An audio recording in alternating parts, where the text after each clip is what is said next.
ये जो ब्राह्मण है ये इतना पूजनीय क्यों है? हाँ प्रभु, यह प्रश्न तो मेरे मन में भी कई बार आया। आपने पूर्व की कथाओं को सुना होगा तो उसमें लिखा होगा पहले गरीब ब्राह्मण था। वो ब्राह्मण गरीब क्यों रहा? क्योंकि ब्राह्मण विद्या अध्ययन करके समाज का मार्गदर्शक बना। अपने बच्चों की भी परवाह ब्राह्मण नहीं करता। करता है? सही बात है, नहीं करता है। वो समाज के सभी बच्चों को अपना बच्चा मानता है।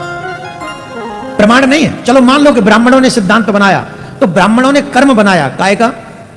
विवाह का, नामकरण का और अंतिम संस्कार का।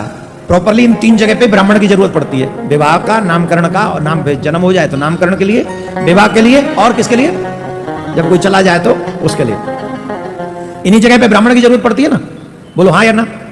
इन तीनों जगह पे क्या ब्राह्मण अकेला आता है? जवाब दो। अकेला आता है? नहीं, और भी कई लोग आते हैं। आजकल नहीं मानते, पहले नाई और ब्राह्मण दोनों जाते थे संबंध पक्का करने के लिए। हाँ या ना? हाँ, जाते थे। जब शादी होती है तो मंडप बनता है। मंडप में लकड़ी की भी आवश्यकता पड़ती है, कपड़े की भी आवश्यकता पड़ती है कि नहीं? वो ब्राह्मण के घर से आता है? जवाब दो, जोर से बोलो। हाँ, पड़ती थी। रक्षा सूत्र की आवश्यकता पड़ती है, वो कहां से आता है? चावल की भी आवश्यकता पड़ती है, वो कहां से आता है? जवाब देते जाओ। यज्ञ के लिए लकड़ी की आवश्यकता पड़ती है, वो कहां से आती है? बोलो। आजकल हैंडपंप और टैंकर बन गए। पहले पानी लाने वाले हमारे धीमर भैया हुआ करते थे, उसको नाई ठाकुर साहब आटे वाटे के लिए आते थे कि नहीं?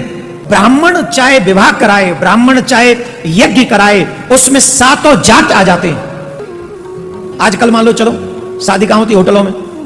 व्यापारी आ गए। होटलों में वेटर कौन है?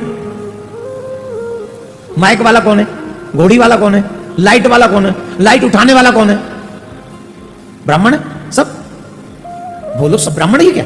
नहीं, सब ब्राह्मण नहीं है, कई कास्ट के लोग होते हैं। ब्राह्मण ने कभी ब्राह्मण के लिए काम नहीं किया। ब्राह्मण ने हमेशा देश के लिए और धर्म के लिए और अपने सनातनियों के लिए काम किया। वाह गुरुजी, आपने बहुत अच्छी बात बताई। आपको बहुत बहुत धन्यवाद। राधे राधे प्रभु।